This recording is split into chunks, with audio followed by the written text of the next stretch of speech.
Hello, good morning India. Physics सुबह 8 बजे। Geography class सुबह 9 बजे। एमपीजी की क्लास शाम 5 बजे। स्टैटिक जीके शाम 6 बजे। रीजनिंग क्लास शाम 7 बजे। साइंस क्लास शाम 8 बजे। Sunday to Saturday back to back classes. Live from studio. तो आज ही बुंदेलखंड क्लासेस को सब्सक्राइब करें। हेलो दोस्तों, मैं देशराज बुंदेलखंड क्लासेस में आप सभी का हार्दिक स्वागत करता हूं। जैसे कि आपको पता है अपन क्या प्लेन्स पढ़ रहे थे, क्या भारत के मैदानी भाग, ठीक है ना। भारत के मैदानी भाग, प्लेन्स ऑफ इंडिया, भारत के मैदानी भाग अपन पढ़ रहे थे। अपन ने इसमें सबसे पहले तो आप रिवाइज कीजिए एक बार। देखिए, सबसे पहले अपना जो मैदान होते हैं वो क्या होते हैं, स्थल पर यानी धरातल पर पाए जाने वाले उपजाऊ या समतल भूमि को क्या मैदान कहा जाता है। मैदान कितने, दो भागों में, एक तो मध्यवर्ती मैदान, एक तटीय मैदान, दो भागों में विभाजित किए गए थे। जिसमें से अपन ने कौन से मध्यवर्ती मैदान और तटीय मैदान दो भागों में विभाजित थे। अपन ने इसमें से पढ़े थे राजस्थान के मैदान पढ़ी थी अपन ने। इसमें अपन ने और भी पढ़ा था भावर क्षेत्र, खादर क्षेत्र, तराई क्षेत्र, ये अपन ने सब पढ़े थे। डेल्टा, ठीक है ना, अपन ने ये कंप्लीट किए थे। राजस्थान के क्षेत्र, राजस्थान के मैदानी भाग दो भागों में विभाजित किए थे। कौन कौन से, एक तो पश्चिमी मैदानी भाग, एक पूर्वी मैदानी भाग। कितने, जो क्षेत्रफल होता है भारत का, उसे दो भागों में डिवाइड किया था, ठीक है। अब इससे आगे अपन को बढ़ना है, आज पढ़ना है अपन को सिंधु नदी के मैदानी भाग। कौन से पढ़ना है, सिंधु नदी के मैदानी भाग। तो चलिए हेडिंग डालिए, सिंधु नदी के मैदानी भाग। देखो हेडिंग डालो, सिंधु नदी के मैदानी भाग, सिंधु नदी के मैदानी भाग। आज अपन को कंप्लीट करना है सिंधु नदी के मैदानी भाग, राइट। देखिए सिंधु नदी के मैदानी भाग, देखो सिंधु नदी के मैदानी भाग अपन को कंप्लीट करना है। देखो सबसे पहले आता है, देखिए सबसे पहले इसमें आता है दोआब। दोआब क्या होता है, आपको एक बार पहले समझा दूंगा दोआब क्या होता है। दोआब वह होता है, दो नदियों के बीच की उपजाऊ भूमि होती है, उसे क्या दोआब कहा जाता है। जैसे देखो, जैसे मान लीजिए एक तो आपकी ये गंगा हो गई, आपकी ये कौन सी नदी है, गंगा, ये होगी आपकी गंगा। और यहाँ पर आपकी है यमुना, कौन सी है, ये होगी आपकी यमुना नदी, यमुना हो गई। यमुना, इसके जो दो नदियों के बीच का जो भाग होता है, इसे जो उपजाऊ भूमि होती है, ये हो गई उपजाऊ भूमि। इसे ही क्या कहा जाता है, दोआब कहा जाता है। इसे क्या कहा जाता है, दोआब कहा जाता है, ठीक है। समझ में आया कि नहीं, क्या दोआब क्या होता है, समझ में आ गया। क्या होता है, दो नदियों के बीच की उपजाऊ भूमि को क्या दोआब कहा जाता है, ठीक है। अब देखो, जो दोआब तो आपको समझ में आ गया ना। दोआब अभी अपन पढ़ेंगे जब, और आगे जब अपन ड्रेनेज पैटर्न ऑफ इंडिया पढ़ेंगे, भारत का अपवाह तंत्र पढ़ेंगे, तब अपन इसमें दोआब और आएगा, अभी पढ़ने को मिलेगा आपको। देखो क्या होता है दोआब। दोआब तो अपन पढ़ ली। अब सबसे पहले आता है सिंधु और झेलम। सिंधु और झेलम मिलकर कौन सा दोआब बनाती हैं, सिंधु सागर दोआब। तो चलिए लिखिए, सबसे पहले सिंधु और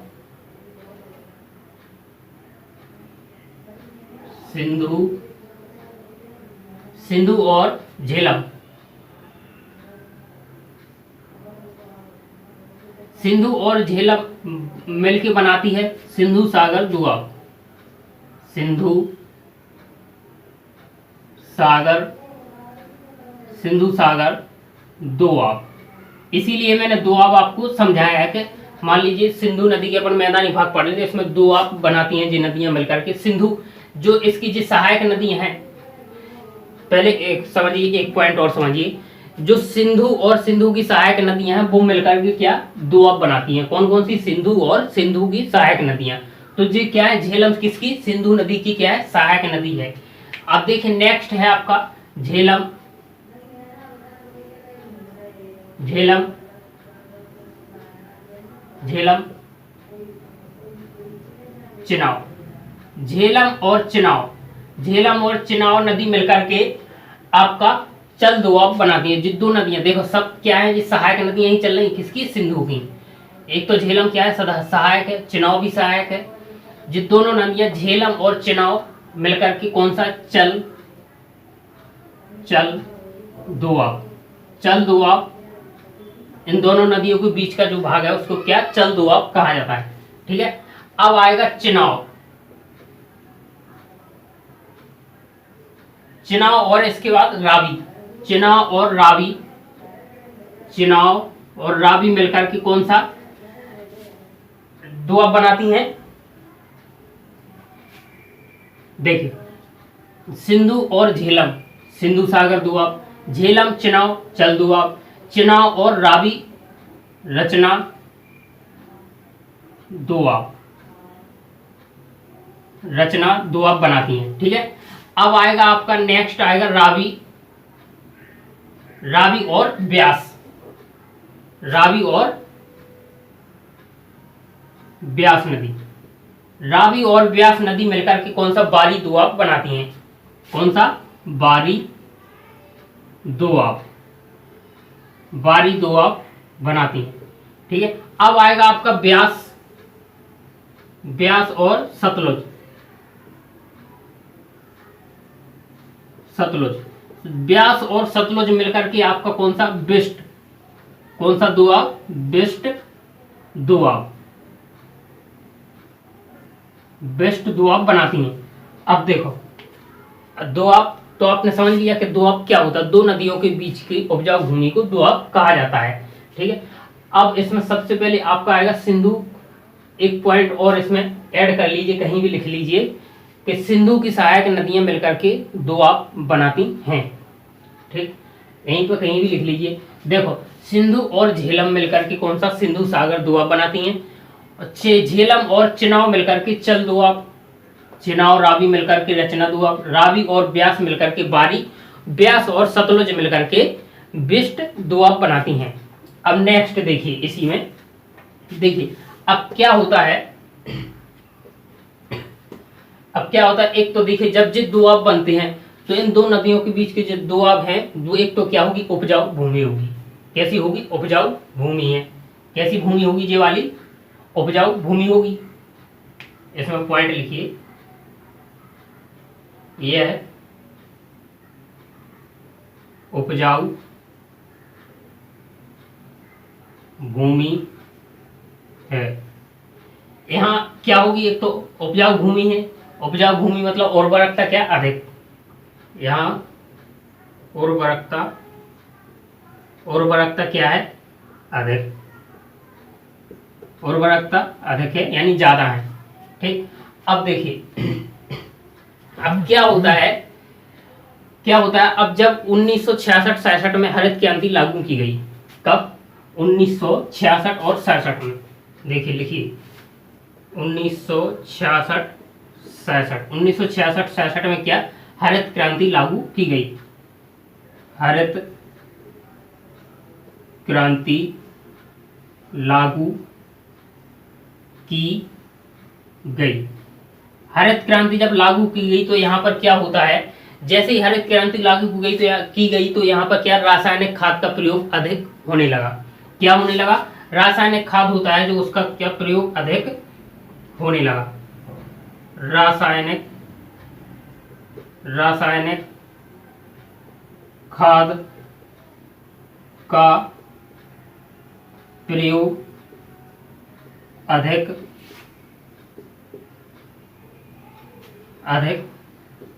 होने लगा। जब रासायनिक खाद का प्रयोग होने लगा तो यहाँ पर रासायनिक खाद से आप समझते हो कि रासायनिक खाद से क्या होता है? एक तो उर्वरकता क्या कम होती है। तो यहाँ पर क्या होने लगी है?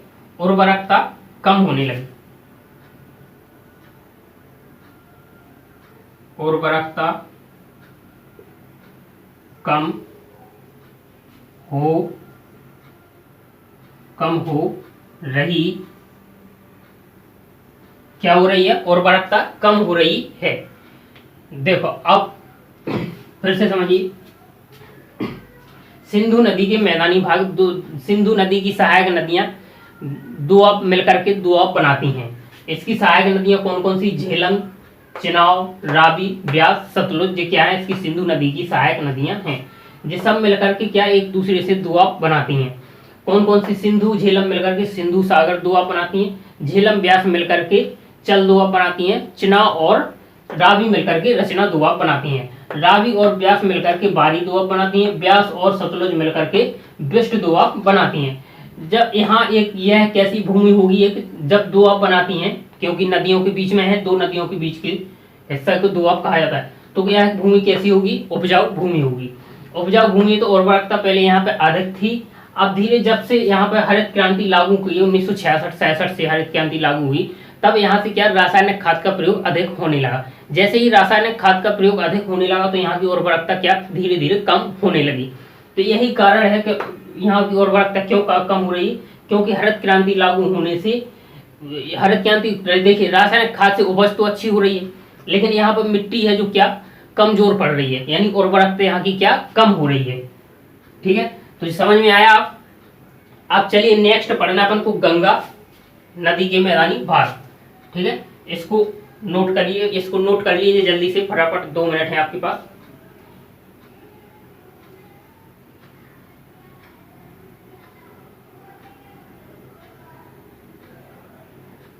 चलो लिख लिया ना आपने? चलो ठीक। अच्छा, अब अपन को लिखना है कौन सी? गंगा नदी के मैदानी भाग। चलो हेडिंग डालो जल्दी से, गंगा नदी के मैदानी भाग।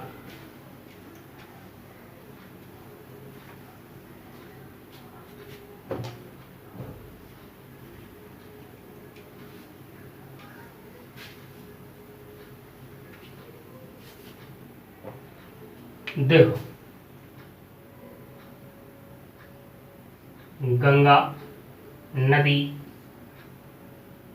के मैदानी भाग कौन से हैं? गंगा नदी के मैदानी भाग। देखिए सबसे पहले गंगा नदी,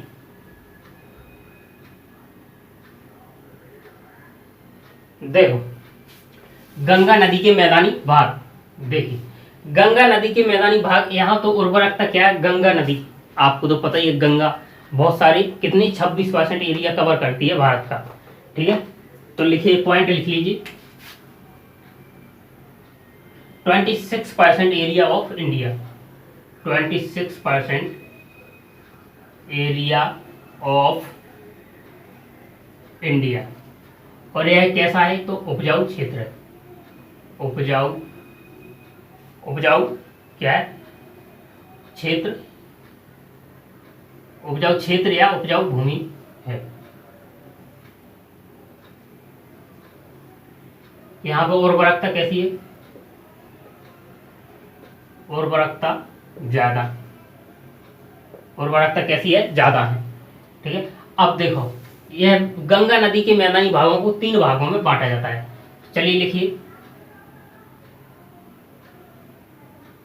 गंगा नदी के मैदानी भाग को 3 भागों में बांटा जाता है। कितने भागों में? 3 भागों में। कौन कौन से हैं? एक तो सबसे ऊपरी गंगा, मध्य गंगा और निचली गंगा। चलिए सबसे पहले अपन को लिखना है कौन सी? ऊपरी गंगा। 3 भागों में, तो यहीं पे लिख लीजिए, ऐसे ऐसे करके लिख लीजिए।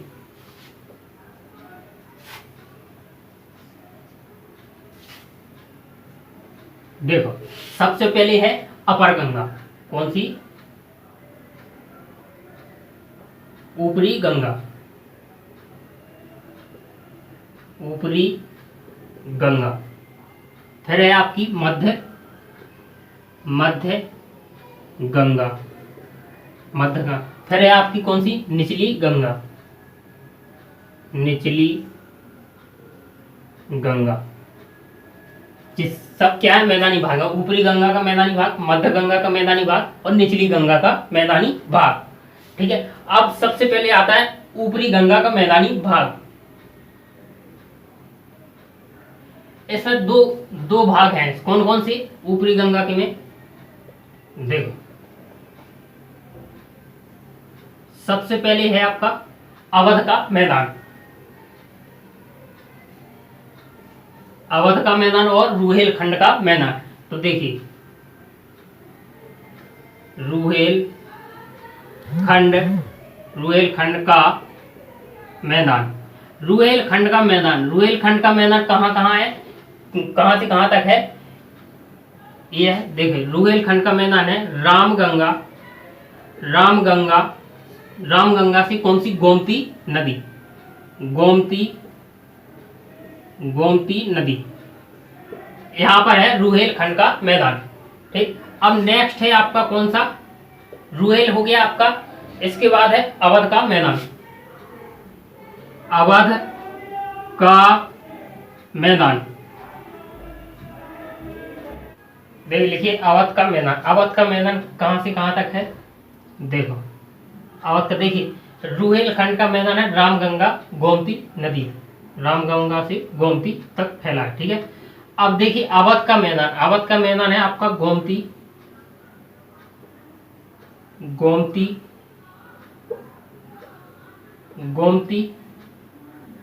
नदी से घाघरा नदी तक, कहाँ का, घाघरा नदी। ठीक, अब देखिए आएगा मध्य गंगा का मैदान आएगा। तो इसमें कितना, एक तो पूर्वी यूपी का मैदान है, एक बिहार का मैदान। ठीक है, कौन कौन सा है, देखिए एक तो आपका है पूर्वी उत्तर प्रदेश का मैदान, कहाँ का मैदान है, पूर्वी उत्तर प्रदेश का मैदान। पूर्वी उत्तर प्रदेश का मैदान है जो कहाँ, घाघरा नदी से कहां तक है, गंडक नदी तक। इसका लिखिए घाघरा से गंडक नदी।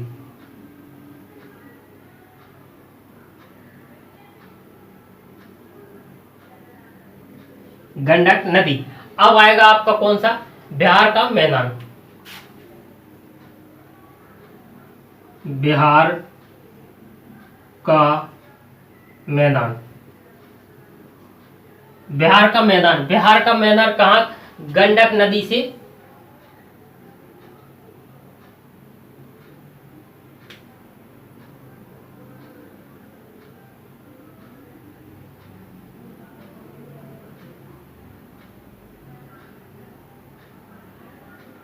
चलिए एक मिनट, थोड़ा बिजी हो गया। देखिए बिहार का मैदान कितनी, दो भागों में डिवाइड किया गया है। एक तो सारण का मैदान, एक मिथिला का मैदान। कौन सा, एक तो हो गया आपका सारण का मैदान और एक हो गया मिथिला का मैदान। तो इसमें लिखिए सबसे पहले कितनी भाग में, दो भागों में। एक तो हो गया सारण का मैदान, एक दूसरा होगा आपका मिथिला, सारण और मिथिला का मैदान। ठीक है, अब देखिए सारण का मैदान यहां पर देखिए गंडक नदी से कहां तक है, देखो एक बार फिर से समझिए इसको।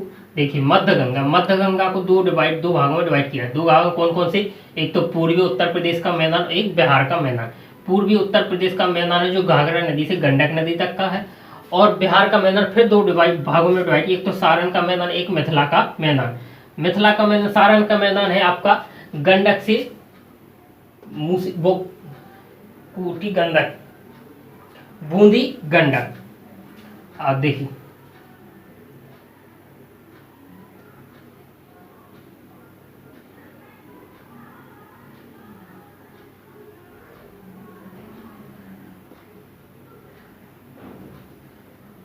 कहां से कहां तक है? गंडक नदी से बूंदी गंडक नदी तक नदी। और अब मिथिला का मैदान आएगा। मिथिला का मैदान है बूंदी गंडक से कोसी नदी तक।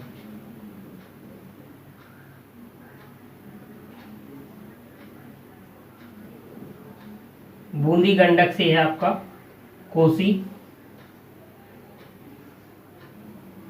नदी। कोसी नदी दिखाई दे रहा ना? दिखाई नहीं दे रहा हो तो बता देना जल्दी से। चलो ठीक है, दिख रहा है।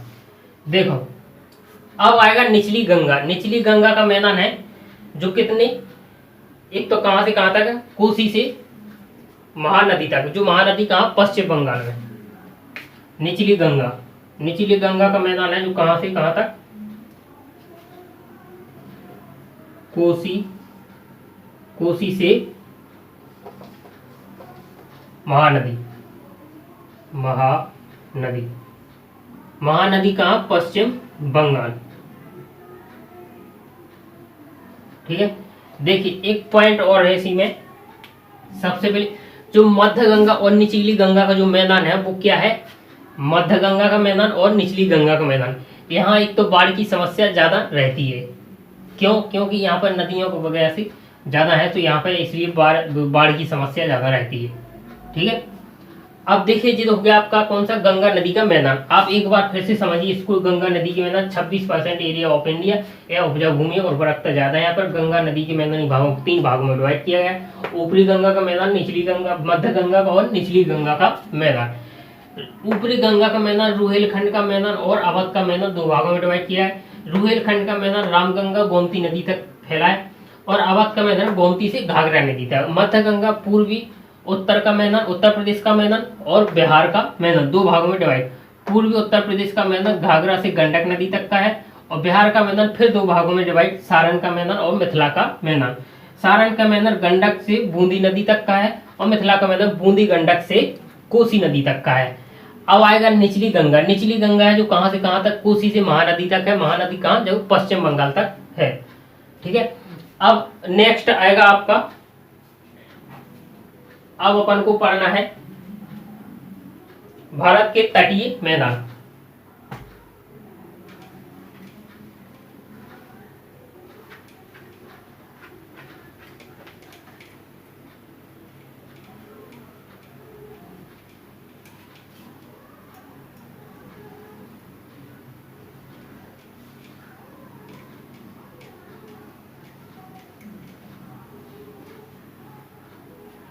चलिए हेडिंग डालिए भारत के तटीय मैदान। देखो नेक्स्ट है आपका भारत के तटीय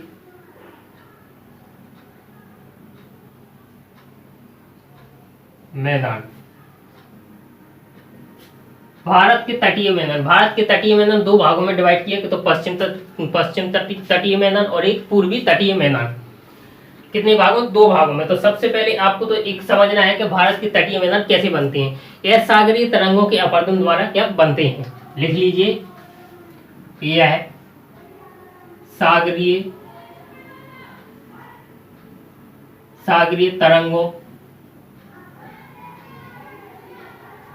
तरंगों के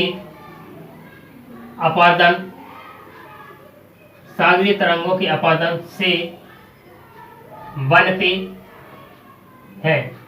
किससे बनते हैं? सागरीय तरंगों के अपरदन से बनते हैं। अब देखिए, अब हेडिंग डालिए पश्चिम तटीय मैदान। इन्हें 2 भागों में डिवाइड किया गया, बांटा जा गया है। लिख लीजिए,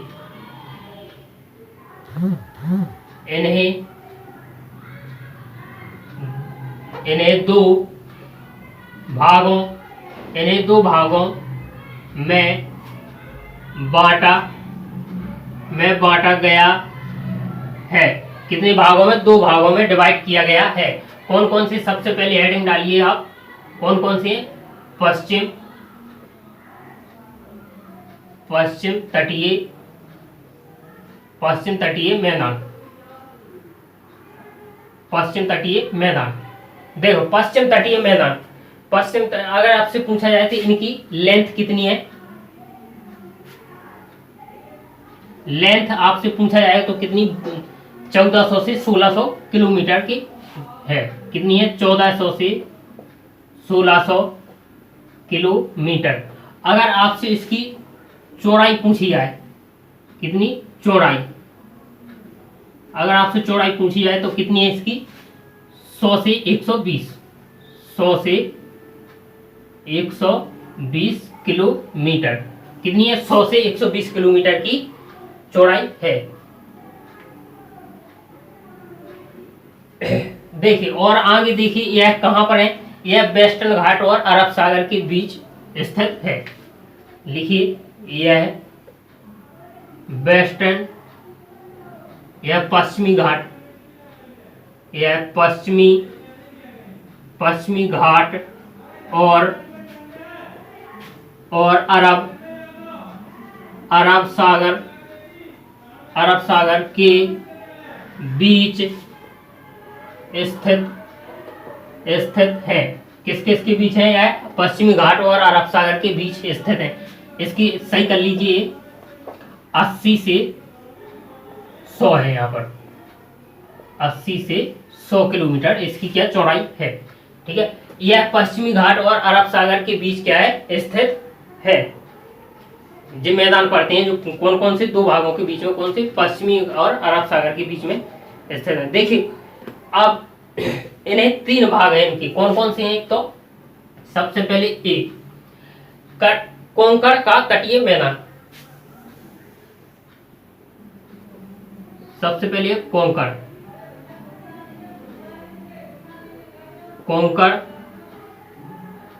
ए है कोंकण, बी है बी है आपका कौन सा, कोंकण कन्नड़ और सी है आपका मलयालम यानी मालाबार। सी आपका है मालाबार का तटीय मैदान। कोंकण का तटीय मैदान, कन्नड़ का तटीय मैदान और मालाबार का तटीय मैदान, 3 भाग हैं इसके। तो कोंकण का तटीय मैदान कहां से कहां तक है आपका, यह है गुजरात से गोवा तक। कहां से, गुजरात से कहां तक है, गोवा। और अगर कन्नड़ का पूछा जाए आपसे, कन्नड़ का है गोवा से कहां तक, तमिलनाडु। कहां तक है, मंगलोर है। देखो कोंकण का मैदान गुजरात से गोवा से मंगलोर तक। और मालाबार का तटीय मैदान है आपका मंगलोर से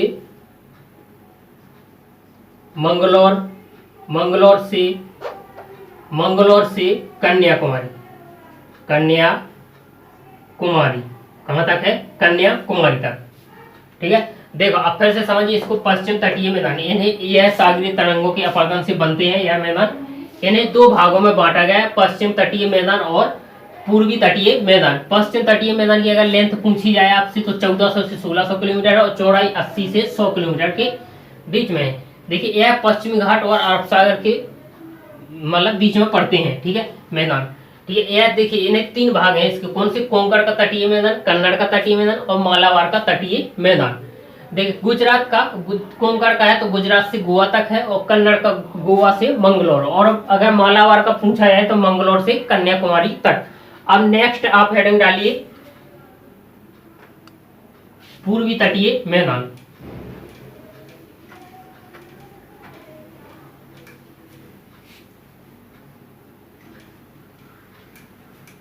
नेक्स्ट डालिए पूर्वी तटीय मैदान। इसमें लिखिए इसकी लेंथ अगर पूछी जाए तो कितनी, 1200 से 1400 किलोमीटर। कितनी है, 1200 से 1400 किलोमीटर। अगर इनकी चौड़ाई पूछी जाए तो 100 से 120 किलोमीटर। देखिए ये था, जी बी हो गया, पूर्वी तटीय मैदान। पूर्वी तटीय मैदान, इसकी अगर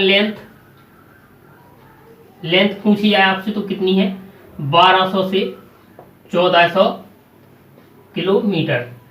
अगर इसकी चौड़ाई पूछी जाए, चौड़ाई तो कितनी है इसकी, 100 से 120 किलोमीटर, 100 से 120 किलोमीटर की चौड़ाई है।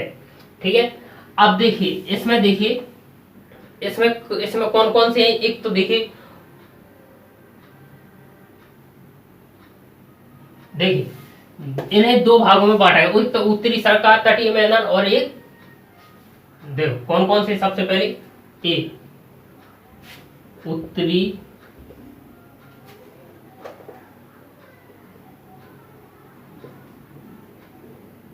तटीय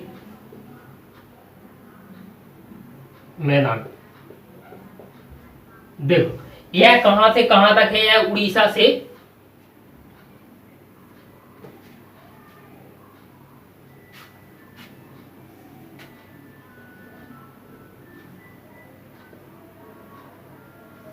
देखो उत्तरी सरकार तटीय मैदान उड़ीसा से कहां, आंध्र प्रदेश तक, कहां तक है, आंध्र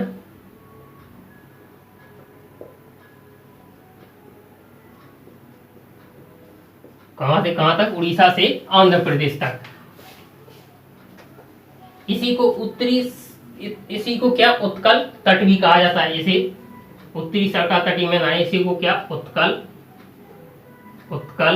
तट, इसी को उत्कल तट भी बोला जाता है। नेक्स्ट स्टेप भी कोरोमंडल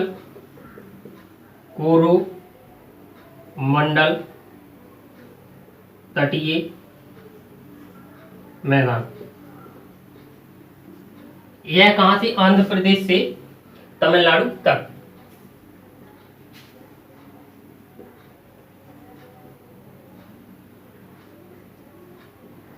आंध्र प्रदेश से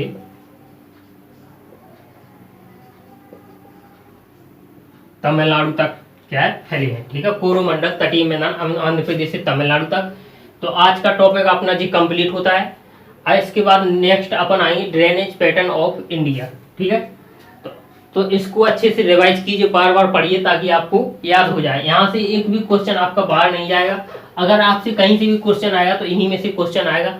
अगर यहाँ से क्वेश्चन आता है तो कैसा आएगा, अगर आपसे पूछ लिया जाए कि भारत के तटीय मैदान कितने भागों में डिवाइड है, तो दो, एक तो पूर्वी तटीय, एक कोना पश्चिमी तटीय मैदान।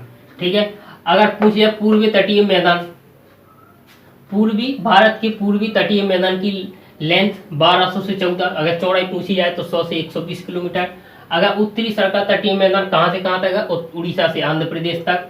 उत्तरी सरकार तटीय मैदान को क्या उत्तल तट भी कहा जाता है। इसे कोरोमंडल तटीय मैदान कहाँ से, आंध्र प्रदेश से तमिलनाडु तक है। ठीक है, तो ये आपका टॉपिक आज कंप्लीट होता है। अपन अब नेक्स्ट पढ़ेंगे कल। ठीक है, उस ड्रेनेज पैटर्न ऑफ इंडिया के साथ अपन मिलते हैं, तब तक पढ़ती रहिए। नमस्कार।